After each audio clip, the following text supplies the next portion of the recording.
My name is Cicely Cardew. Cicely Cardew. What a very sweet name. I like you already more than I can say.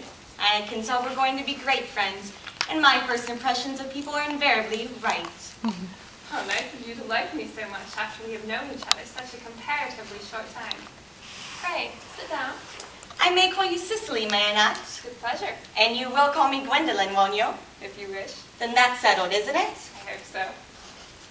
Perhaps this might be a favorable opportunity for me to introduce myself. My father is Lord Bracknell. I suppose you've never heard of him. I don't think so. Well, outside the family circle, Papa, I'm glad to say, is entirely unknown.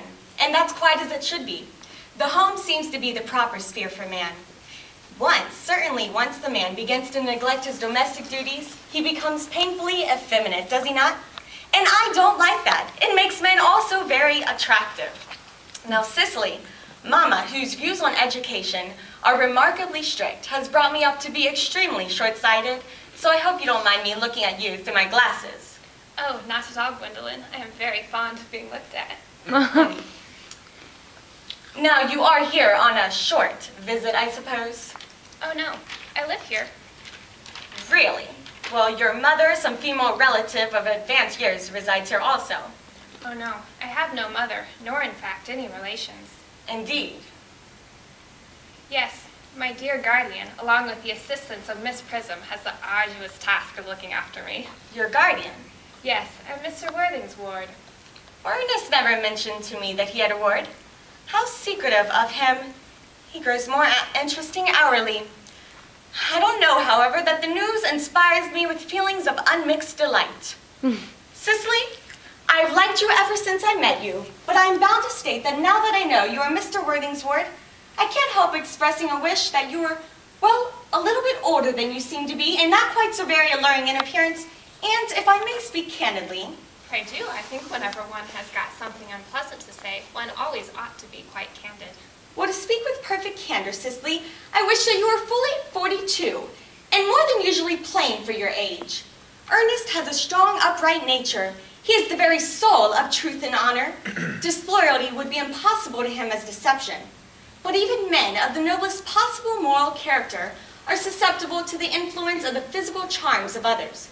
Modern, no less than ancient history supplies us with many painful examples of what I refer to. Indeed, if it were not so, history would be quite unreadable.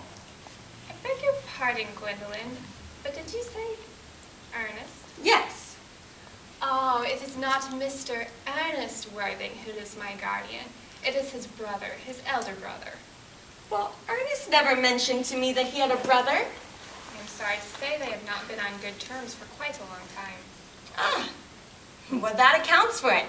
And now that I think about it, men never mention that they have a brother. It seems so distasteful to most men. Cicely, you have lifted a load off my mind. I was beginning to get anxious.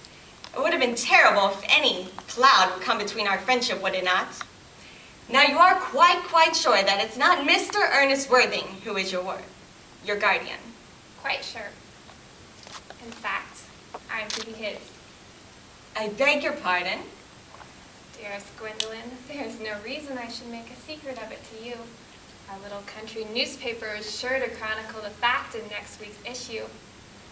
Mr. Ernest Worthing and I are engaged to be married. My darling Cicely, there must be some mistake. Mr. Ernest Worthing is engaged to me.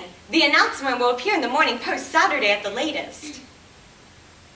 I am afraid you must be under some misconception, dear Gwendolyn.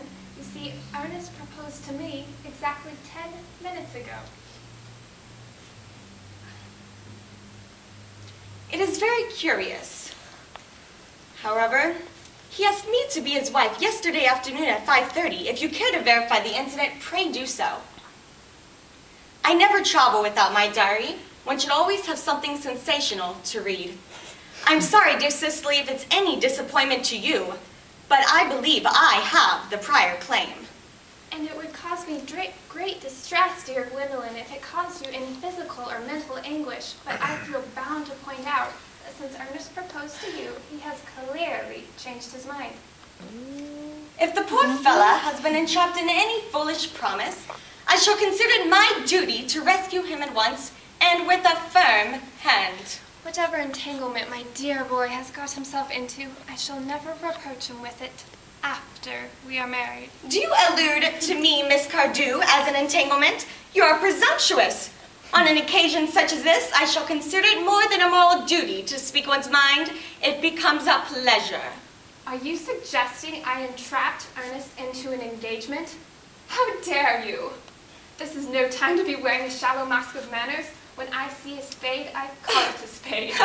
I'm glad to say I have no idea what a spade is. It is obvious our social spheres are widely different. Are there many walks in the vicinity, Miss Cardew? Oh yes, a great many. In fact, from a hill nearby, one can see 5 counties. 5 counties? I don't think I should like that. I hate crowds. I suppose that's why you're in town.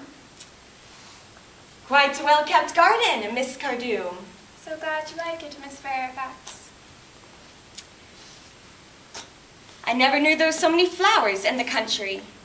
Oh yes, flowers are common here, Miss Fairfax, as people are in London. Personally, I don't understand how one manages to exist in the country if anybody who is anybody does. The country bores me to death. Oh, this is what the newspapers have been calling agricultural depression. I hear the aristocracy are suffering gratefully from it at present. It is almost an epidemic amongst them, or so I've been told. May I offer you some tea? Yes, thank you. Detestable girl, but I require tea. Sugar. No, thank you. Sugar's not fashionable anymore. Cake or bread and butter? Bread and butter. Cake is rarely seen in the best homes nowadays. Here you go, Miss Fairfax. You have filled my tea with lumps of sugar, and though I most distinctly asked for bread and butter, you have given me cake. Miss Cardew, I am known for the gentleness of my disposition and the extraordinary sweetness of my nature, but I warn you, you may go too far. To save my poor, dear, trusting boy from the machinations of any woman, there are no lengths to which I would not go. From the moment I saw you, I distrusted you. I felt that you were false and deceitful. I'm never deceived in such matters. My first impressions of people are invariably right. I feel I am trespassing on your valuable time, Miss Fairfax. No doubt you have many other calls of a similar character to make in the neighborhood.